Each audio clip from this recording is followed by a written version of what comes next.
In the tumultuous theater of World War II, Operation Barbarossa emerged as the largest land invasion in history, a seismic chapter that echoed through time. The German war machine, an indomitable force, tore through the vast expanses of the Soviet Union, leaving a wake of encirclements and chaos. Millions of Soviets found themselves ensnared, and cities like Kiev and Rostov fell into the hands of the relentless invaders. As confidence soared to unprecedented heights, the ambitious gaze of the German High Command fixed upon Moscow, the heart of the Reds, the iconic Red Square. The success seemed inevitable, with victory seemingly within grasp. Yet, in the autumn of 1941, as Hitler sought to hasten the conclusion of the Eastern Campaign, the tides of fortune were about to turn.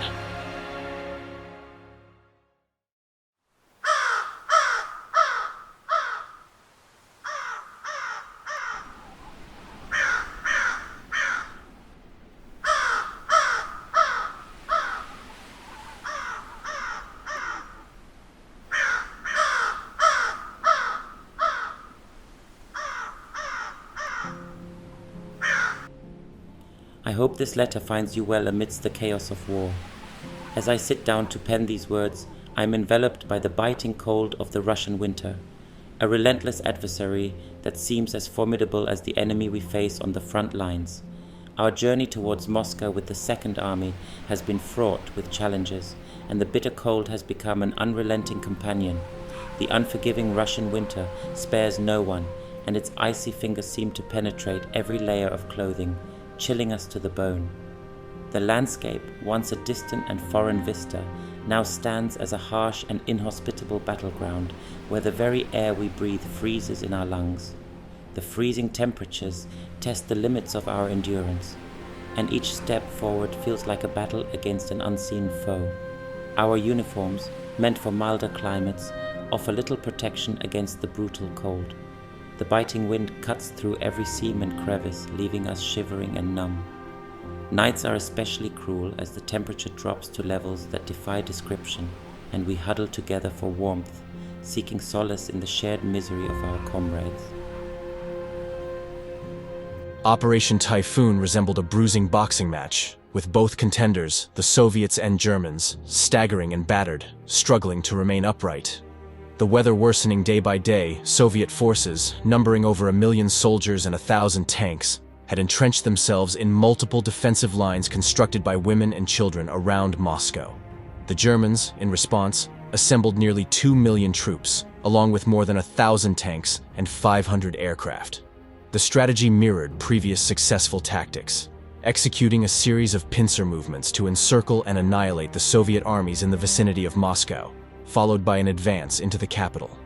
The swift panzer divisions would act as the arms of the pincers, surrounding the enemy and preventing their escape until the slower-moving German infantry could catch up and eliminate the trapped forces. The ultimate objective was to reach and encircle Moscow, securing its capture. Our relentless march towards Moscow, where the winds of change are as palpable as the biting cold that heralds the impending winter. Our superiors have emphasized the urgency of seizing the city before the unforgiving Russian winter descends upon us, and the pressure to accomplish this daunting task is immense. As the weather shifts, so does the very nature of our struggle. The muddy and treacherous terrain is gradually succumbing to the crisp embrace of the changing season. However, the bitter reality is that time is not on our side. We are driven not only by the strategic imperative to capture Moscow, but also by the knowledge that the approaching winter will intensify the challenges we face on the battlefield. The Russian resistance is proving to be as unyielding as the winter we seek to outpace. Every step towards Moscow is met with fierce opposition, and the enemy's determination matches our own. Harsh skirmishes and relentless counterattacks test the mettle of us, and the toll on both sides is evident already. We have lost a lot of boys from our unit. Following a brief pause by the German armies in early November, the weather took a turn for the colder, causing the mud to freeze and providing Hitler's troops with the stable ground they required for further advancement. By the conclusion of November, German reconnaissance units found themselves merely 12 miles away from Moscow, close enough to discern the city's towers through their binoculars. Despite this proximity, success remained elusive. At the onset of December, temperatures plummeted to 45 degrees below 0 Fahrenheit. It's important to note that the Germans were not oblivious to the harsh Russian winter conditions. However, due to limited supply capabilities, priority was given to fuel and ammunition. Additionally, there was a prevailing belief that winter clothing was unnecessary, as the capture of Moscow was anticipated to transpire before the onset of General Winter's harsh conditions.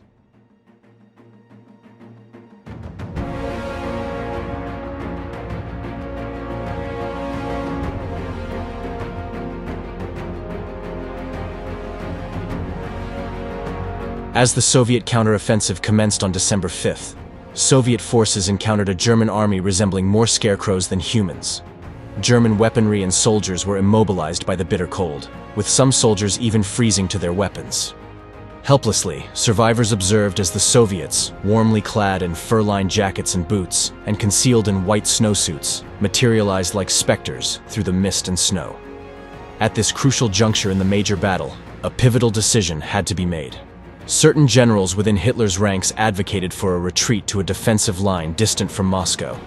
However, Hitler, fearing a potential disintegration into a panicked rout that could bring the Red Army to Germany's gates, ordered his troops to hold their positions at all costs.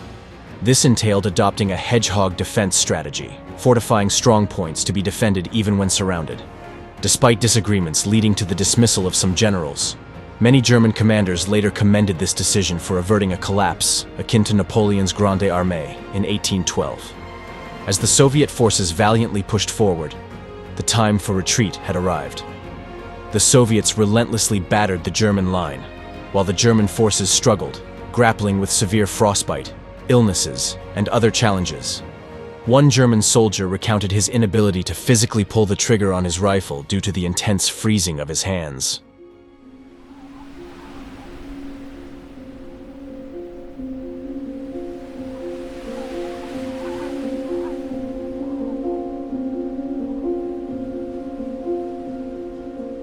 I write to you with a heavy heart, burdened by the weight of unexpected orders and the biting cold that seems to have no mercy.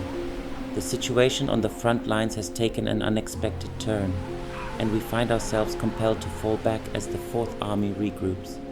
The call to retreat is a bitter pill to swallow, especially in the face of the relentless cold that gnaws at our very souls. We had hoped to press on towards Moscow, but the ever-changing nature of war demands flexibility, even when it means stepping back from the precipice of our objectives.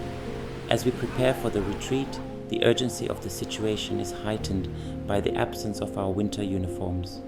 We had been assured that they were on the way, a lifeline against the merciless winter that tightens its grip on the land. Yet here we stand, shivering in our inadequate gear, wondering what has become of the promised relief. The biting wind cuts through us, and the snow beneath our boots is a cruel reminder of the harsh reality we face. We huddle together. Questions echo through our minds. What is the delay in the arrival of our winter uniforms, and why does it seem like our needs are overlooked in the grand scheme of this vast and brutal conflict? I often wonder, why are we here?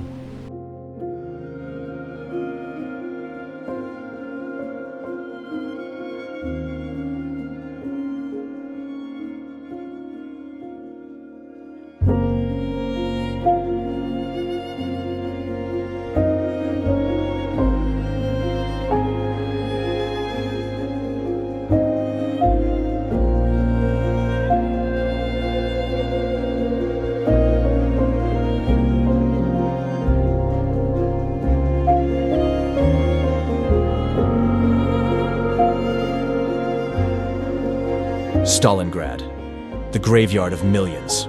Russians, Ukrainians, Romanians, Hungarians, Germans, and Mongolians, Italians, where the suffering was at an unprecedented level. Hitler's military campaign in the southern Soviet Union initially commenced as a significant thrust into the Caucasus, aimed at securing vital oil resources for the German war effort. Despite the council of senior commanders advising Hitler to concentrate on a single objective, Hitler decided to redirect Army Group South's 6th Army, led by General Friedrich Paulus, towards Stalingrad. Stalingrad, situated along the Volga River, was a crucial center for industry, communication, and transportation. Following intense aerial bombardment by the Luftwaffe, the Sixth Army managed to advance, pushing the entire Red Army perilously close to the east bank of the Volga. However, the German forces soon found themselves entangled in a grueling urban conflict amid the ruins of the city. A German soldier, witnessing the devastating transformation of Stalingrad, penned, "Stalingrad exists no more as a city. By day, it's engulfed in a thick, burning smoke that blinds the eyes. As night descends, desperate dogs swim across the Volga to escape, and even the toughest stones cannot withstand the prolonged agony. Only men persist in enduring this hell." On the opposing front, a Red Army sergeant, determined to protect their territory, defiantly declared, "Even if we were unarmed, we would have fought off those who sought to seize our Volga with our bare hands." As the Soviets reveled in bleeding the beleaguered Sixth Army, they executed their strategic move. On November 19, 1942, Operation Uranus was launched, a counteroffensive designed to encircle the already struggling Sixth Army and its allies. 3 days later, the trap was sprung, ensnaring 250,000 soldiers within a confined area measuring approximately 30 miles in width and 20 miles in depth. Deprived of sufficient provisions due to the Luftwaffe's inability to provide adequate supplies, the Sixth Army dwindled as it faced relentless assaults. The plunging temperatures rendered machinery useless, and a multitude of Axis soldiers endured the harsh effects of frostbite and malnutrition. In a desperate bid for survival, Paulus sought authorization to break free from the Kessel, a term signifying the encirclement, but Hitler vehemently denied the request. Despite a German army's attempt to rescue them from beyond the encircling forces, the effort ended in failure, plunging the beleaguered Sixth Army deeper into the throes of battle. It was a total war of attrition for the Sixth Army. Hopeless, they had no choice but to defend their positions. The Red Army, more motivated than ever, fought tooth and nail with the resistance.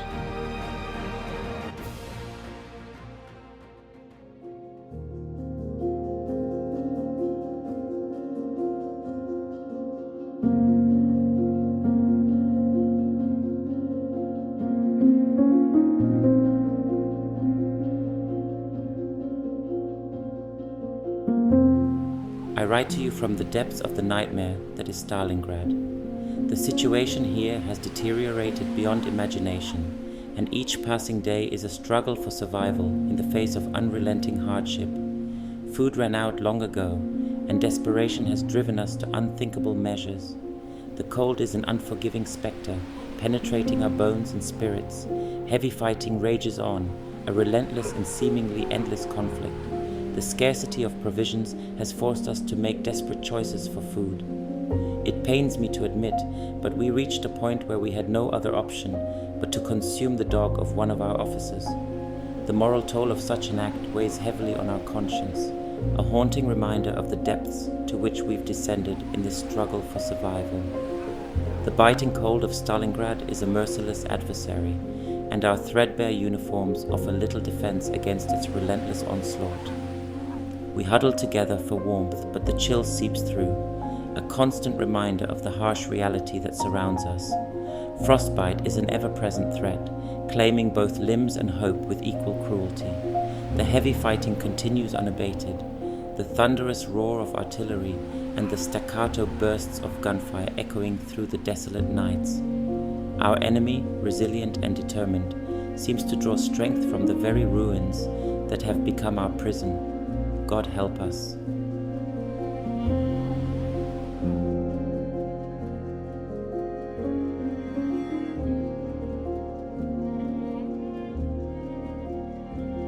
Perhaps the chilling weather in Stalingrad that winter can be attributed to the humidity emanating from the Volga or the brisk winds sweeping across the steppe. The cold was nothing short of agonizing, with temperatures fluctuating dramatically throughout the day, often plunging to a bone-chilling 25 degrees Celsius or even lower. One morning, the mercury dropped to 20 degrees Celsius, only to further plummet to 30 degrees Celsius by midday.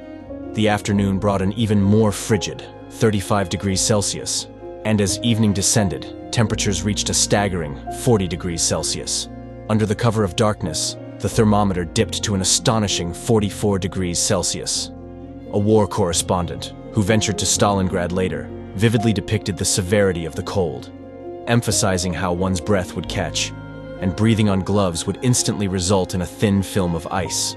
The extreme conditions rendered basic activities challenging, as all food, including bread, sausage, and eggs, transformed into solid ice. Even with the protection of valenki, felt boots, and 2 layers of woolen socks, constant toe movement was necessary to maintain circulation. The absence of valenki would have made frostbite inevitable, a luxury the Germans did not possess.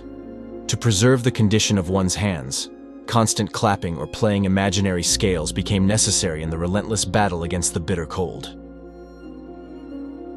In the crowded and unsanitary encampments, diseases like typhus and dysentery ran rampant. The lack of hygiene, contaminated water sources, and close quarters created a breeding ground for illness. Malnutrition and fatigue left soldiers vulnerable, and diseases spread quickly, claiming many lives.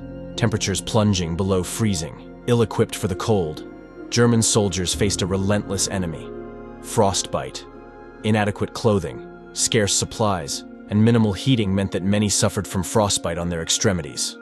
Fingers, toes, and noses were particularly vulnerable, often leading to severe complications and, tragically, amputations.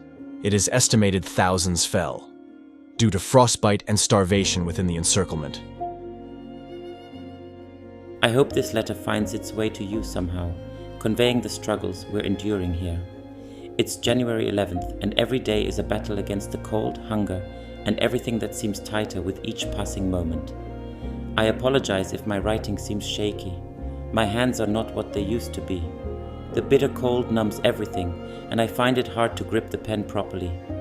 We've reached a point where some of the units in desperation have resorted to eating what little they can from the fallen. It's a grim reality, one that none of us could have anticipated. The cold is unforgiving. It bites through our uniforms, and we shiver without reprieve. Many of us are dead. We are just a pinch of what we once were. Hunger is no longer a distant worry, but a constant pain. Our rations are meager, and we've grown weaker as the days drag on. I wonder how much longer we can endure this relentless struggle. Our ammunition is nearly to its total brink. I miss you all terribly. I miss the warmth of home and the simple joys we once took for granted. Every night I dream of returning to you, but the reality here is grim. Please take care of each other and hold on to hope. Remember me and remember our fallen comrades.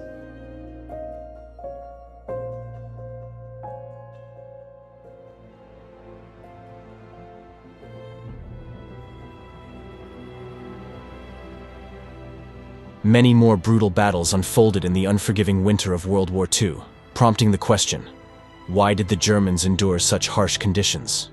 The truth lies in their unpreparedness for the harsh Russian winter during the critical period from 1941 to 1942. Insufficiently equipped and ill-prepared, the German forces faced dire consequences, culminating in the tragic demise of the Sixth Army and the failure to capture Moscow. These setbacks were primarily attributed to a lack of appropriate winter gear and an imprudent strategy of overextension.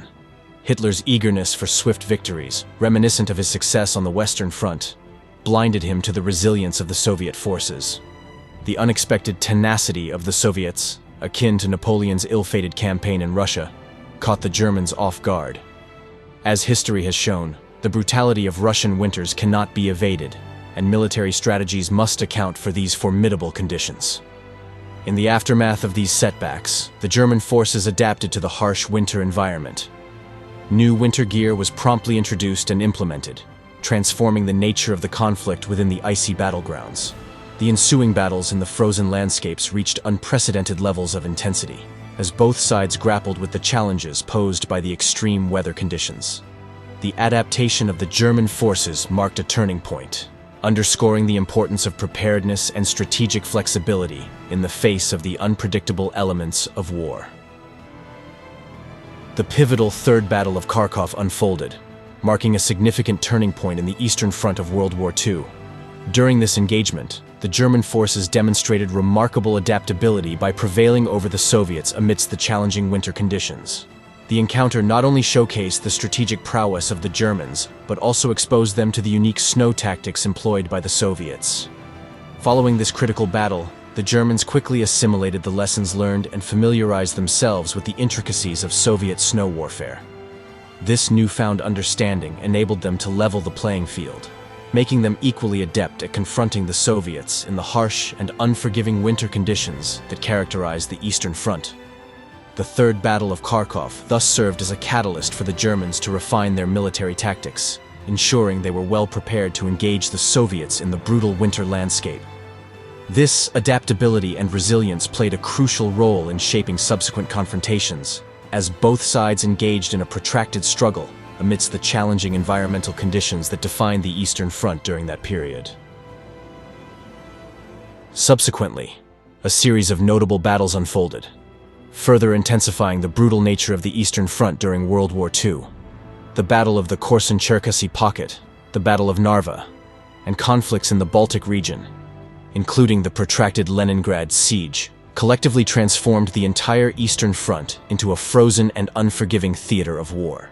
The Battle of the Korsun-Cherkasy Pocket exemplified the strategic complexities faced by both the German and Soviet forces, as they grappled with the challenges posed by the harsh winter conditions.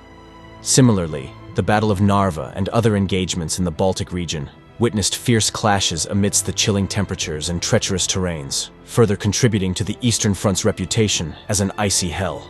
The prolonged Leningrad siege added another layer of hardship, as the city endured a protracted blockade, surrounded by the bitter cold and scarcity of resources. The collective toll of these battles and sieges created an overarching narrative of the Eastern Front as a harrowing and icy battleground, where soldiers on both sides faced not only the perils of warfare, but also the harsh realities of winter warfare in the vast and unforgiving landscapes of Eastern Europe.